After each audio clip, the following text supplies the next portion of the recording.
A graça e a paz do Senhor Jesus. Amém. Boa noite para todos. Vamos abrir a palavra do Senhor na carta do apóstolo Paulo aos Efésios, capítulo 5, versículo 22, continuando o que já temos falado aqui nos últimos domingos. Tivemos uma pausa semana passada em razão da ceia, a gente trouxe um outro texto, mas voltando aqui à carta do apóstolo Paulo aos Efésios, capítulo 5, a partir do versículo 22, assim diz a palavra do Senhor: o lar cristão, marido e mulher. As mulheres sejam submissas ao seu próprio marido, como ao Senhor. Porque o marido é o cabeça da mulher, como também Cristo é o cabeça da igreja, sendo este mesmo o Salvador do corpo. Como, porém, a igreja está sujeita a Cristo, assim também as mulheres sejam em tudo submissas ao seu marido. Maridos, amai vossa mulher, como também Cristo amou a igreja e a si mesmo se entregou por ela, para que a santificasse, tendo-a purificado por meio da lavagem de água pela palavra, para apresentar a si mesmo igreja gloriosa, sem mácula, nem ruga, nem coisa semelhante, porém santa e sem defeito. Assim também os maridos devem amar a sua mulher como ao próprio corpo. Quem ama a esposa, a si mesmo se ama, porque ninguém jamais odiou a própria carne, antes a alimenta e dela cuida, como também Cristo o faz com a igreja, porque somos membros do seu corpo. Eis porque deixará o homem a seu pai e a sua mãe, e se unirá à sua mulher, e se tornarão os dois uma só carne. Grande é este mistério, mas eu me refiro a Cristo e à igreja. Não obstante, vós, cada um de per si, também ame a própria esposa como a si mesmo, e a esposa respeite ao marido. Deus querido, suplicamos a tua bênção para recebermos a instrução da tua palavra, que o nosso coração esteja como que aquela terra fértil, e assim possamos receber a semeadura da tua palavra, e que sob o poder do Espírito Santo ela frutifique na nossa vida a 30, 60 e 100 por um. Eu suplico, meu Deus, reconhecendo as minhas limitações, o seu poder e a sua graça sobre a minha vida, para que eu possa entregar a mensagem do Senhor com temor e tremor, sob as virtudes do Espírito Santo, em nome de Jesus. Amém. Queridos, nas últimas duas mensagens, na carta de Paulo aos Efésios, uma do capítulo 5, do 17 até o 20, nós falamos a respeito de viver, do 15, aliás, a partir do versículo 15, de nós vivermos não como nécio, mas como sábio, remindo o tempo e buscando discernir, conhecer a vontade do Senhor. No domingo seguinte, nós falamos a respeito da necessidade de sermos enchidos pelo Espírito Santo, do versículo 18 até o 21. Não vos embriagueis com vinho, mas enchei-vos com o Espírito Santo, com hinos, com salmos, com cânticos, trazendo para nós o ensino a respeito de termos uma comunicação horizontal, boa, amável, edificante, mas também uma comunicação vertical da nossa parte para com Deus, sincera, honesta, em adoração. E esse texto termina lá no versículo número 21, dizendo que nós devemos ser submissos, ou sujeitar uns ao outro. E a partir do 22, agora, Paulo ele vai trazer como que se fosse uma parte mais prática ainda, essas coisas todas, de viver como sábio, de remir o tempo, de discernir a vontade de Deus, de ser cheio do Espírito, aplicado agora às nossas relações familiares, no caso aqui, marido e mulher, depois ele vai falar sobre as relações pais e filhos, depois ele vai falar das relações de patrões e empregados. Então, tudo isso, todo esse arcabouço que ele trouxe anteriormente, agora deve ser aplicado nesses nossos relacionamentos familiares e sociais. E ele começa, então, falando dos deveres, dos maridos e dos deveres das mulheres. Daí o nosso tema, o lar cristão, marido e mulher.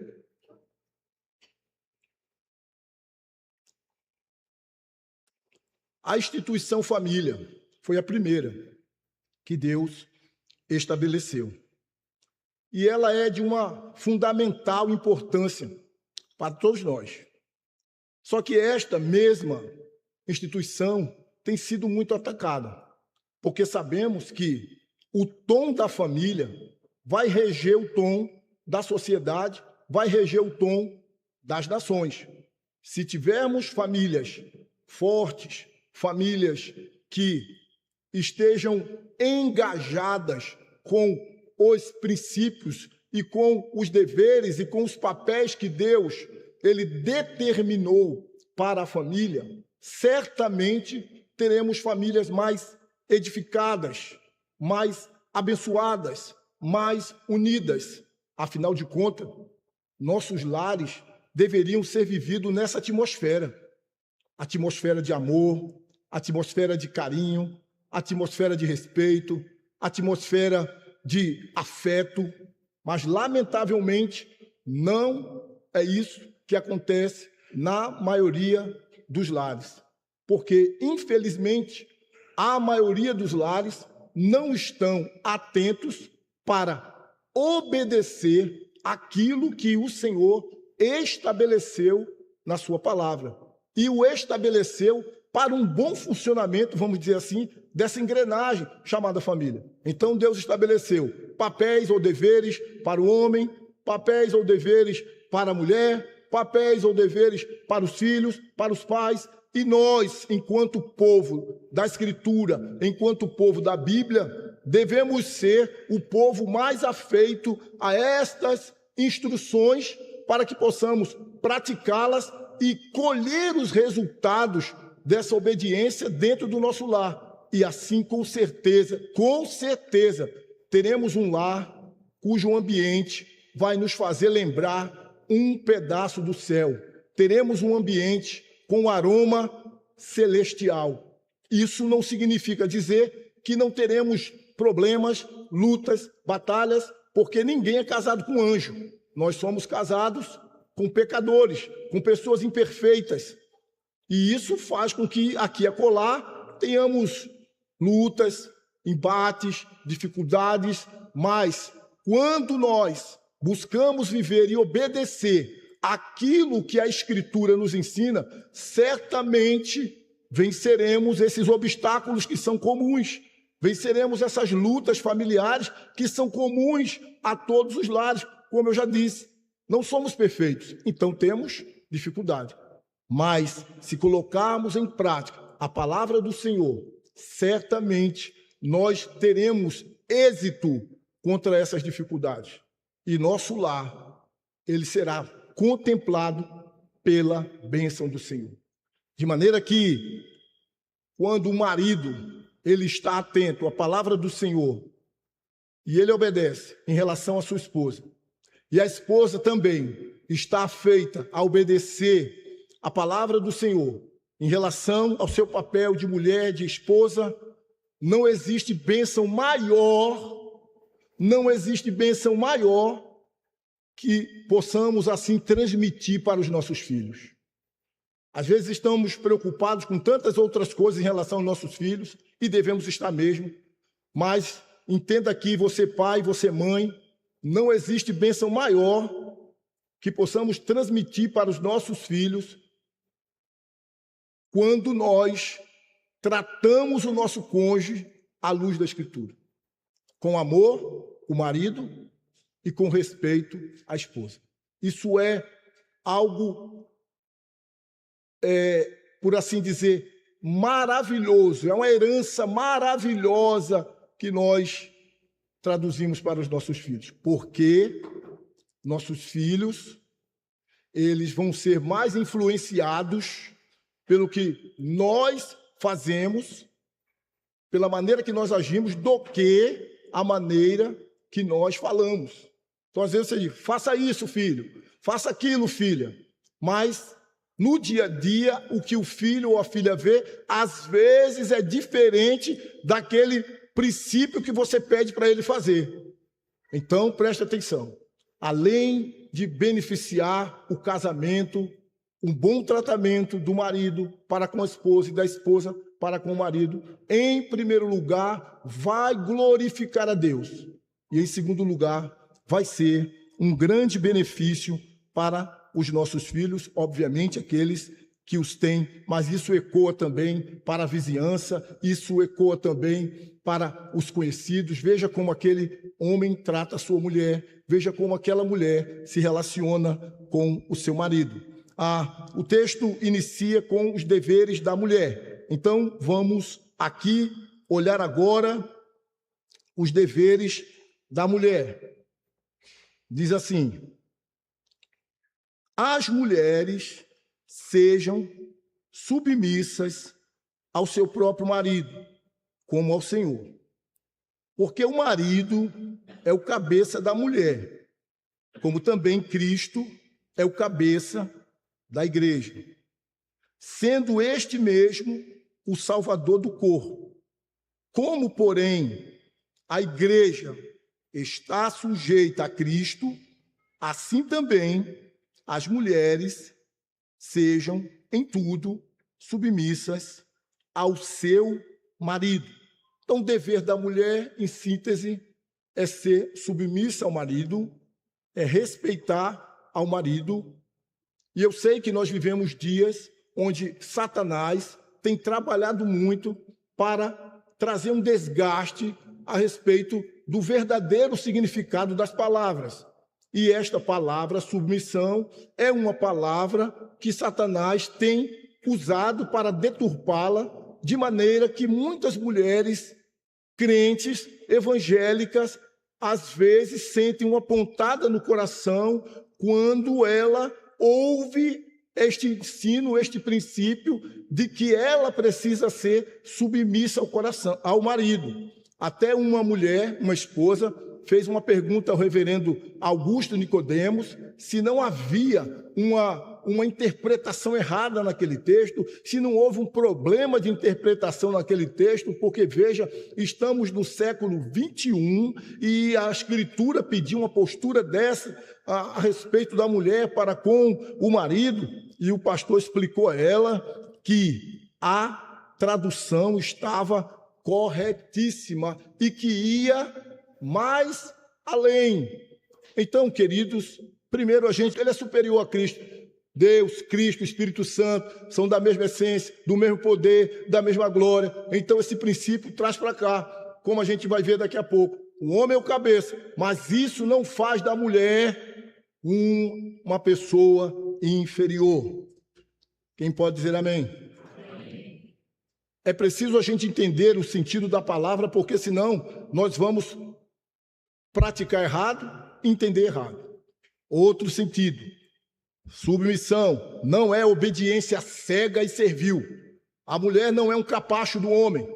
Então, o fato da mulher ser submissa não tira dela vez, não tira dela voz, não tira dela o direito de participar das conversas, das decisões, ela trazer conselho. O homem que não ouve o conselho da mulher, ele é um homem cabeçudo, ignorante. Embora a decisão seja do homem, mas é sábio ouvir a sua esposa, é sábio ouvir o conselho da esposa. Quantos de nós, enquanto marido, já fomos livres de situações perigosas, danosas, drásticas, em ter ouvido a nossa esposa? Isso que você falou é verdade, é melhor irmos para este caminho. E quantas vezes nós já caímos em ciladas, em perigos, porque deixamos de ouvir a mulher. Então, ser submissa não significa uma postura de cegueira, e ser uma mulher servil. Não, a mulher tem direito como homem, tem voz como homem, deve ser ouvida, deve falar. Amém, irmãos? Um exemplo muito simples aqui, não precisa catucar o marido, não precisa levantar a mão, mas às vezes a mulher chega para o marido e diz assim: fulano, cuidado com o ciclano, viu? Ciclano, perigoso. Aí o homem, que parece que o homem tem algumas coisas a menos, né, na cabeça. Aí, não, ali é tranquilo, ali é meu amigo, ali é não sei o quê. Passa pouco tempo, tchá. Aí a mulher diz o quê?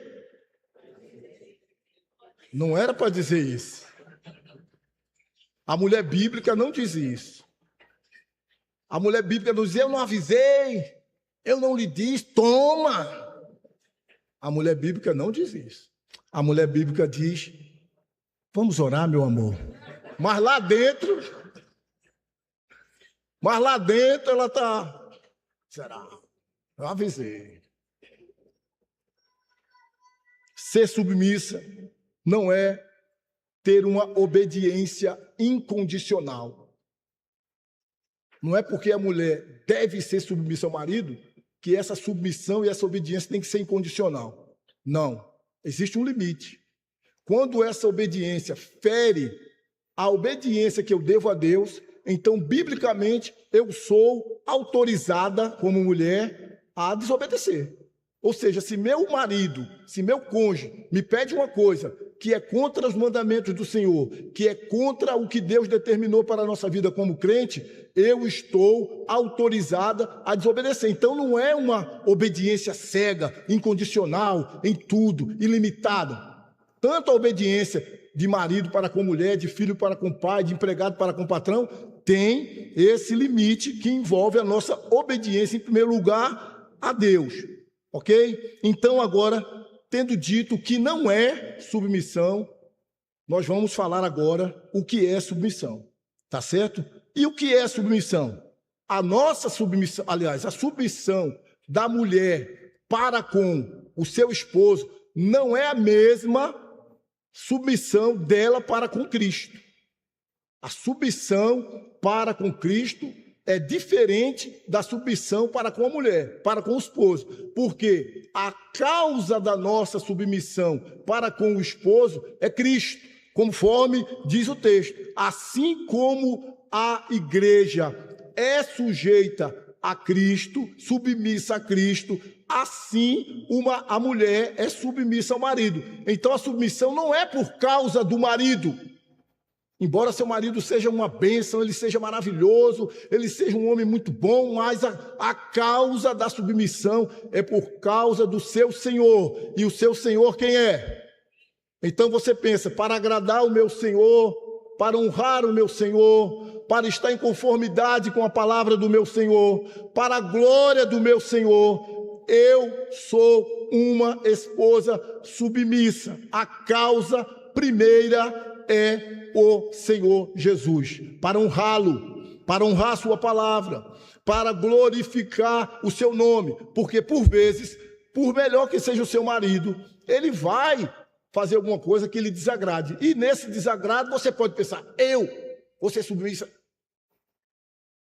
Portanto, a causa não é o marido, mas a causa é o Senhor Jesus Cristo. A missão da esposa, como uma mulher submissa, é ajudar o marido no cumprimento da missão dele, que por sua vez é amar a esposa como Cristo amou a igreja. Então, ser submisso é estar debaixo de uma missão.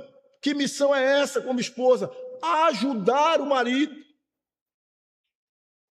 Também envolve apoio e encorajamento. Então, vai ficar mais facilitado para um marido cristão, bíblico, um marido que ama a esposa como Cristo ama a igreja. Vai ficar mais fácil para este marido se a sua mulher é essa esposa ajudadora, é essa esposa encorajadora, é essa esposa que apoia, que incentiva o seu marido. Então isso vai facilitar o cumprimento da missão do marido. assim como a igreja é submissa ao Senhor Jesus e ela serve para a glória do Senhor Jesus, a esposa, ela se coloca nesse papel, não espizinhando, não murmurando, não reclamando, mas fazendo, sobretudo, para a glória de Deus e para a honra da palavra do Senhor, e entendendo também que com essa postura ela está trazendo bênção para a sua casa. A esposa submete-se ao marido para a glória de Deus. A submissão não é, como eu já disse aqui, a um homem autoritário, mandão, déspota, insensível. Não é este homem que a Bíblia pede para a mulher ser submissa, mas a alguém que a ama a ponto de dar a sua vida por ela. Então veja, você é submissa, mas você é submissa de acordo com os padrões bíblicos a um homem que é capaz de dar a própria vida em seu favor. Então isso facilita a postura da mulher. Ela olha para o marido, ela diz: meu marido é um homem de bem, é um homem de valor, é um homem trabalhador, é um homem respeitoso, é um homem sincero. E ela então facilita o trabalho dela de ser submissa a esse marido. Então essa palavra submissão, ela não pode trazer para nós, para o nosso contexto, uma espécie de asco, de arrepio, de furar o nosso coração quando a gente ouve a palavra submissão. Não. Dentro dessa palavra, há um compêndio de bênçãos, irmãos. Não está fazendo da mulher inferior, não está fazendo da mulher menor do que o homem. É uma questão de funcionalidade que Deus assim determinou em sua palavra. A submissão não é a um homem tirano, mas a um marido que ama como Cristo ama a igreja. A mulher submissa faz bem ao marido todos os dias. Amém? Vamos para os homens, os meninos agora. Reparou que... Deixa eu ver aqui. Reparou que nesse texto, no que se dirige à mulher, são apenas 3 versículos. Mas em relação ao homem, sabe quantos são? 9. Por que será? 3 versículos só para a mulher. Resolveu. 9 versículos em relação ao homem. Agora nós, queridos irmãos, tanto casados quanto solteiros, todos aqui os homens, se a ênfase da mulher é o respeito, o apoio, a ajuda, a palavra que marca o dever dos homens é o amor. 25. Maridos, todos juntos, vamos lá? Maridos, amai.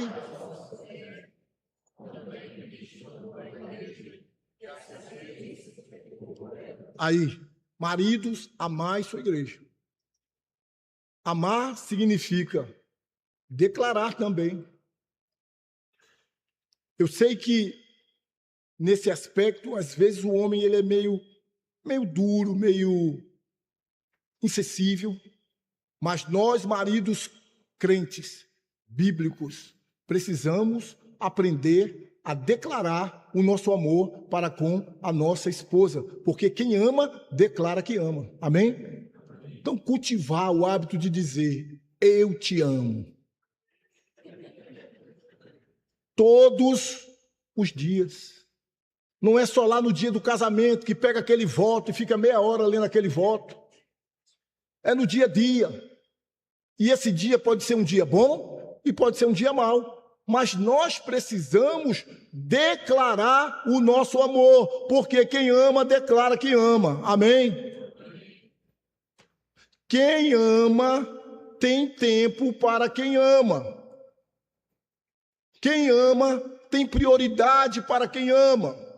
E a pergunta é: há um espaço prioritário para a sua esposa no seu coração? Quando eu digo prioritário, é nas relações horizontais, né? Deus está acima de tudo. Tem espaço na sua agenda para a sua esposa, um tempo para os dois desfrutarem, conversarem carinhosamente, amigavelmente, respeitosamente. Agora eu vou falar uma coisa que pode parecer duro, mas não é. Há espaço no seu bolso, as mulheres digam amém, para a sua esposa, um presentinho, pecador, uma lembrancinha, fora de hora, não precisa ser só no dia dos namorados, nem do dia do aniversário. Então, quem ama, declara que ama.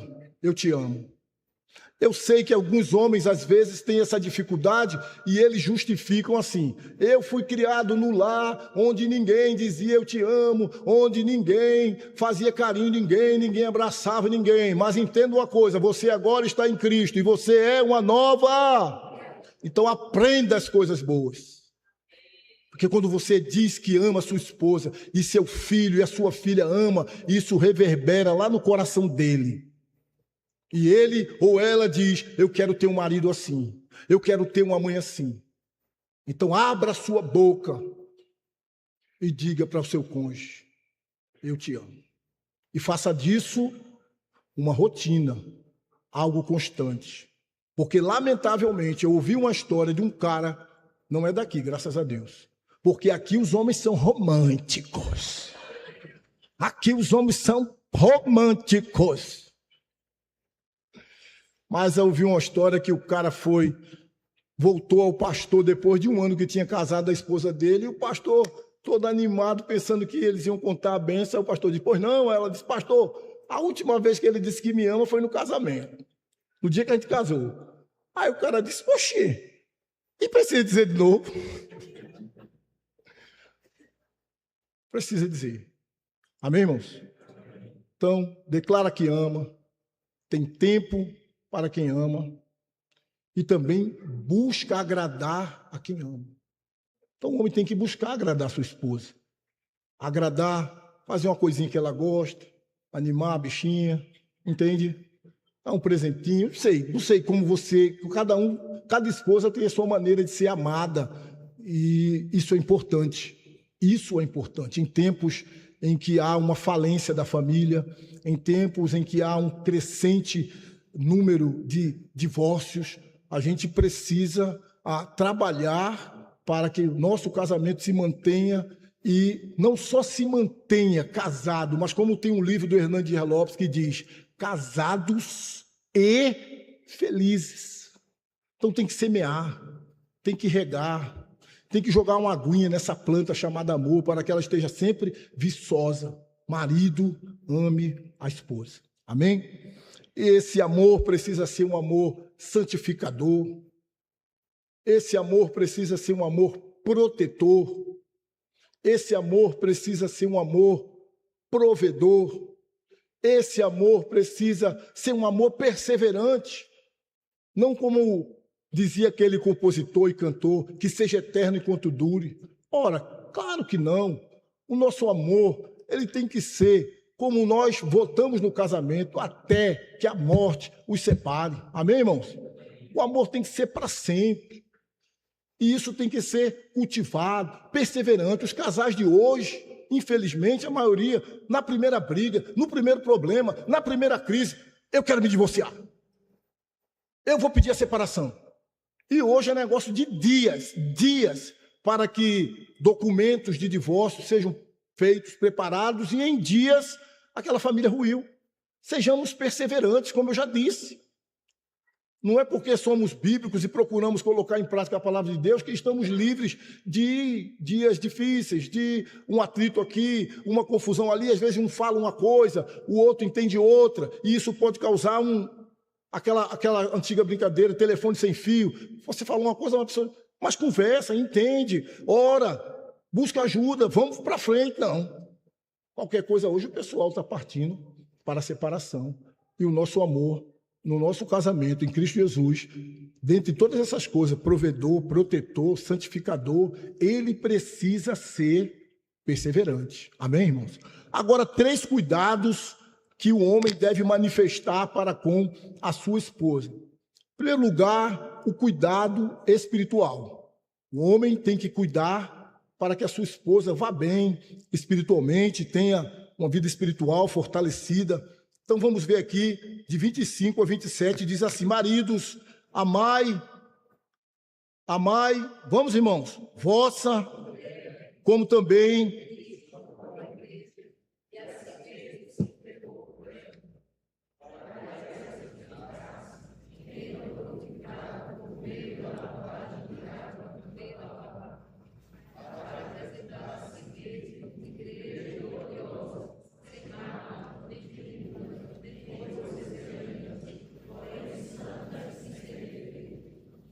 veja, eu vou trazer aqui um exemplo, espero que você compreenda.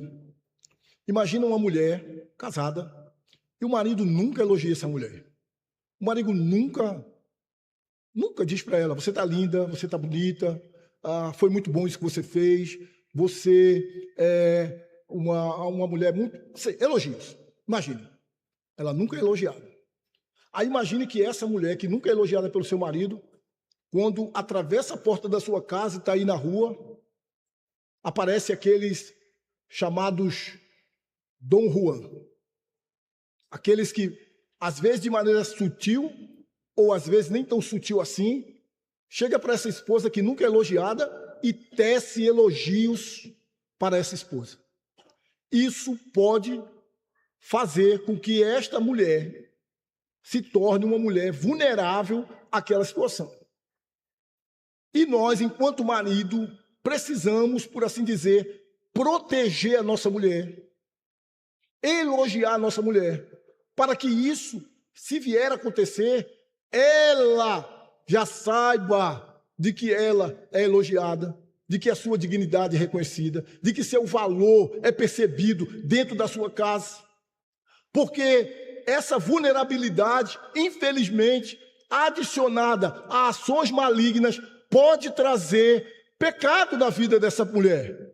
E a santificação da nossa esposa, com responsabilidade do marido, passa também por esse aspecto de elogios, de reconhecimento, de tapar as brechas. Então, assim também, o homem, ele protege a sua esposa, a elogiando, e elogios sinceros. Não são elogios fictícios ou factoides que você cria e que não é verdade, mas olhar para sua esposa, reconhecer o valor da sua esposa e abrir a sua boca e declarar esses elogios verdadeiros para com a sua esposa. Eu sei, irmãos, o dia a dia é de corre-corre, é de luta para ganhar o pão, é cuidar de filho, é tudo isso, mas nós precisamos estar atentos a essa preciosidade chamada casamento. O casamento é uma bênção, foi instituído por Deus, tudo que Deus fez é bom. Então as pessoas às vezes acham que o casamento é ruim, que depois que eu me casei a minha vida é isso e aquilo, mas o casamento é bom. O que é importante e necessário é que nós, envolvidos no casamento, venhamos colocar em prática os princípios estabelecidos por Deus para o casamento, porque o casamento em si, ele é bom, porque foi Deus que o criou. Agora eu tenho que fazer minha parte. Eu sei que tem correria, eu sei que tem isso e aquilo, mas eu tenho que...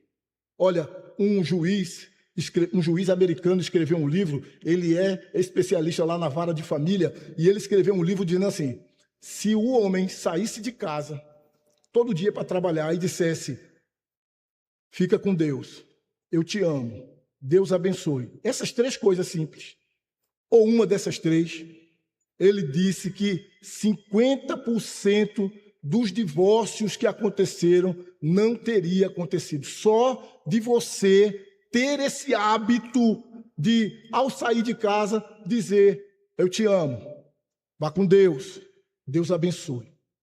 Gente, nós estamos vivendo num tempo que ninguém mais levanta da cama, as pessoas pulam e já caem dentro da roupa e foi. E quando volta, já volta à tarde da noite, cansado, ou seja, passa um dia fora e a casa às vezes é um albergue. E quando volta cansado, não tem atenção para marido, não tem atenção para filho. E eu sei de pessoas, e nós sabemos de pessoas que ela tem jornada tripla. Ela trabalha de manhã, ela trabalha à tarde, ela trabalha à noite. Imagine como uma mulher que tem jornada tripla chega em casa à noite, ainda tendo os seus deveres familiares e maritais. E se a pessoa não ficar atenta, isso vira uma grande brecha. Tem que estar atento o esposo. Por exemplo, minha mulher está trabalhando demais, mas o que ela ganha é um complemento para a nossa casa. Se ela não trabalhar, então o homem vai ter que trabalhar mais. Vai ter que estudar, vai ter que passar no concurso, vai ter que fazer alguma coisa honesta para poupar a sua esposa. Porque o trabalho na vida da mulher é uma opção. Quem tem que trabalhar é o homem. E eu não estou dizendo aqui que mulher não trabalha. Estou dizendo que na vida da mulher o trabalho é uma opção. Só que, de repente, isso virou uma coisa quase que necessária. Porque tem alguns homens que, quando vai casar, ele faz a conta assim: eu ganho tanto e minha mulher ganha tanto. Está errado. Tem que contar com o que você ganha. Porque se a mulher chegasse e dizer: eu não aguento mais trabalhar, eu vou ficar em casa. Ela tem que ficar em casa. Porque quem é o provedor da casa? É o homem ou a mulher? Não ouvi. É o homem ou a mulher? Eu sei que é quase impossível mulheres da nossa geração não trabalhar. E não tem nenhum problema mulher trabalhar. Mas acontece que às vezes a mulher vira a provedora. A que sai para suar, para se arrebentar, para chegar em casa 10 da noite arrebentada. Quando o homem é o que é chamado para dar a vida, como Cristo deu a vida pela igreja e não a mulher. E aí a pessoa vai cobrar da mulher uma coisa que ela já está esgotada, ela não tem condições de entender. Então cada um aí resolva a sua situação em casa. Mas é assim, o marido tem que santificar a mulher. O marido tem que proteger a mulher. O marido tem que cuidar da vida espiritual da mulher. Como está a vida da mulher, rapaz, espiritual? A bichinha sai de casa, 7 horas, corre, vai, volta, pum, chega a 10. Será que essa mulher minha está lendo a Bíblia, está orando? Será que isso não está atrapalhando o culto dela? Ela ia para a igreja, ela fazia isso, ela ia para a célula, ela ia para o culto de oração, mas agora, com esse trabalho que ela teve que pegar, ela deixou de ir mais à igreja, deixou a célula. Olhe, temos que olhar isso, santificar. Mas o marido cuida da mulher não só no aspecto espiritual, mas também no aspecto emocional. Tá bom? Então, vamos agora do 28 ao 30. Assim também os maridos devem amar a sua mulher como ao próprio corpo. Quem ama a esposa, a si mesmo se ama, porque ninguém jamais odiou a própria carne. Antes, a alimenta e dela cuida, como também Cristo faz com a igreja, porque somos membros do seu corpo. A palavra que eu quero destacar aqui é dela cuida, que vai se repetir em 1 Tessalonicenses 2,7, é o único lugar no Novo Testamento que aparece novamente essa palavra, e a ideia aqui é acariciar, porque lá, isso aí é 2,7? É, vamos ler juntos ali, irmãos? 2,7. Vamos lá? Embora, todos juntos, embora pudéssemos, como enviados de Cristo, exigir de vós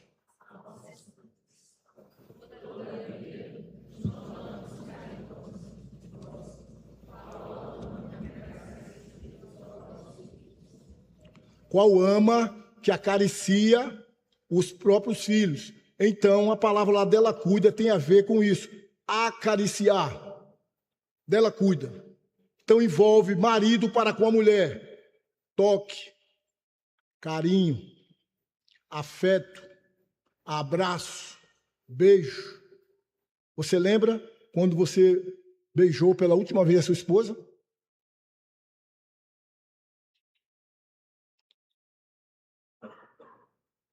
Então, isso envolve cuidado emocional. Quando você toca na sua esposa, quando você abraça a sua esposa, quando você acaricia a sua esposa, quando você beija a sua esposa, é disso que Paulo está falando. E isso fortalece os laços, fortalece a relação, fortalece, inclusive, a condição emocional da sua esposa. Então, é cuidado espiritual, é cuidado emocional com essas práticas. Tocar, acariciar, abraçar, beijar. E quando você faz isso, e eu repito, e seus filhos estão ali naquele ambiente, isso passa mensagem para seus filhos. Veja como meu pai é carinhoso com minha mãe. Veja como meu pai tem prazer em abraçar minha mãe. Veja como meu pai fica feliz em trazer momentos de afeto para minha mãe. Então isso é saudável e isso é abençoador. Mas, além de cuidar fisicamente, emocionalmente, o marido precisa cuidar. Aliás, além de cuidar espiritualmente, emocionalmente, o marido precisa cuidar da sua esposa no aspecto físico. E aí nós vemos aqui o versículo 31. Eis porque deixará o homem a seu pai, a sua mãe, e se unirá a sua, e se tornarão os dois uma só. Então, ele traz aqui características do casamento bíblico, do casamento de Deus. O casamento bíblico, ele é heterossexual. É entre um homem e uma mulher. Deixará o homem e se unirá a sua, Adão e Eva. Ainda que as leis dos homens possam mudar regras para a sociedade, mas o casamento de Deus, o casamento bíblico, ele tem como característica ser um casamento heterossexual entre um homem e uma mulher. E a outra característica, deixará o homem, pai e mãe, se unirá à sua mulher, no singular. Não é um homem e algumas mulheres, nem uma mulher e alguns homens. O casamento bíblico, ele é monogâmico, é espaço só para o homem e espaço só para uma mulher. E é esse casamento que exalta a Deus, que glorifica a Deus, porque quando entra uma terceira pessoa, é uma tragédia e não é casamento, é infidelidade, é adultério. O casamento bíblico é entre um homem e uma mulher, portanto, monogâmico. E por último, quando ele diz que eles são uma só carne, este casamento heterossexual, monogâmico e monossomático, está dizendo que agora o homem e a mulher, eles são uma só carne. E eles estão falando aqui, quem tiver criança, bote fone e bote negócio no ouvido dela. Eles, não vou usar um linguajar que a criança não entende. Monossomático, uma só carne, ele está falando de coabitar.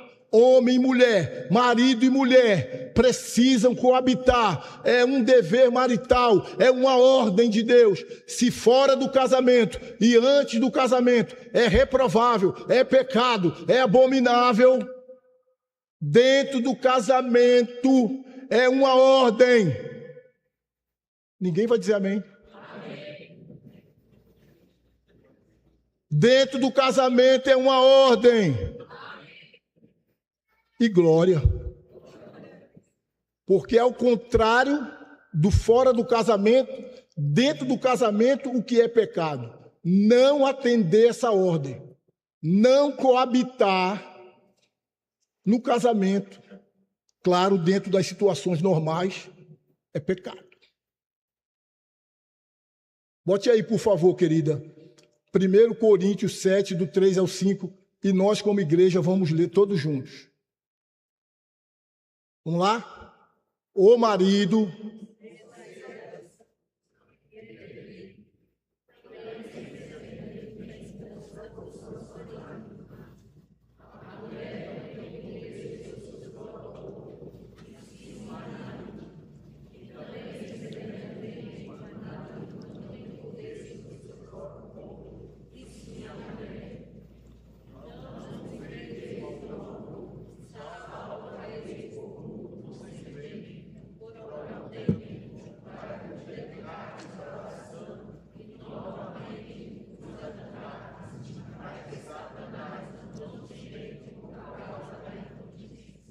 Amém, irmãos?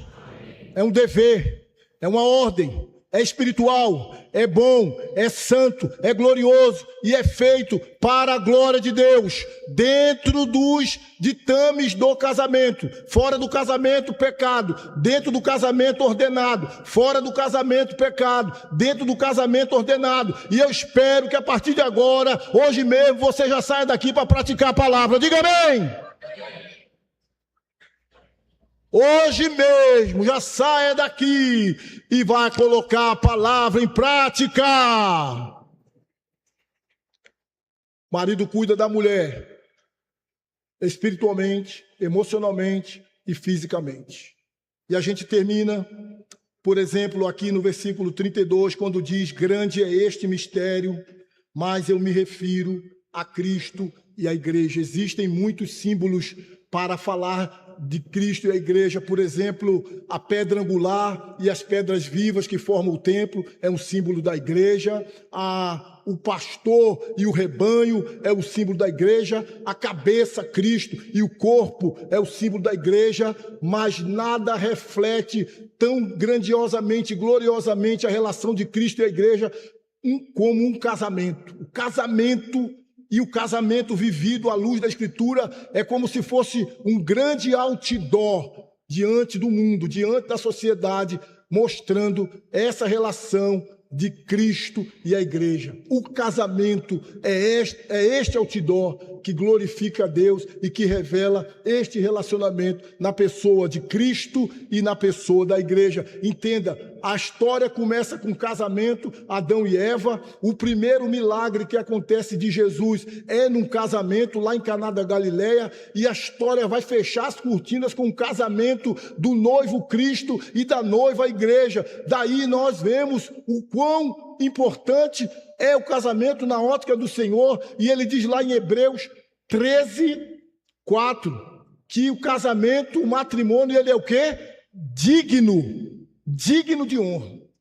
Então que Deus nos ajude a cuidar do nosso casamento.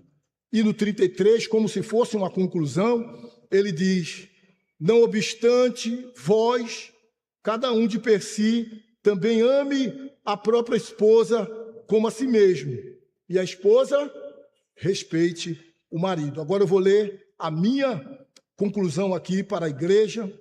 Então, por favor, ainda assentados, Efésios 5, o louvor pode vir, por favor. Efésios 5, do 22 ao 33, nos ensina, preste bem atenção, por gentileza, que o lar cristão não é apenas sustentado por sentimentos, mas por compromisso, amor sacrificial e submissão mútua ao Senhor. O marido é chamado a amar sua esposa como Cristo amou sua igreja. Entretanto, entregando-se por ela, e a esposa é chamada a respeitar e cooperar com seu marido, reconhecendo a ordem estabelecida por Deus. Quando marido e mulher vivem segundo esses princípios, o lar se torna um reflexo do relacionamento entre Cristo e a igreja. Em meio a este mundo de valores invertidos, Deus continua chamando os casais a viverem em graça, perdão e fidelidade. Portanto, que cada marido pergunte, atenção maridos, estou amando como Cristo amou?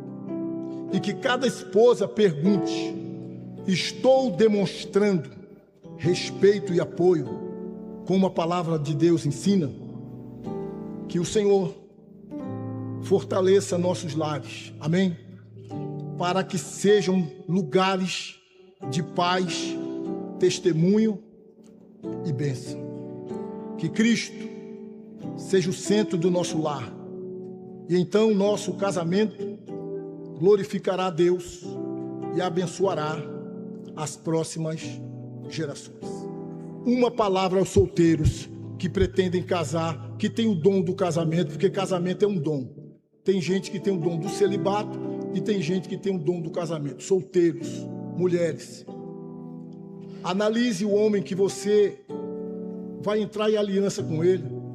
Porque é isso que esse homem tem que proporcionar a você. Você já tem que ver, desde o namoro, se você está disposta a ser submetida a esse homem. A esse homem.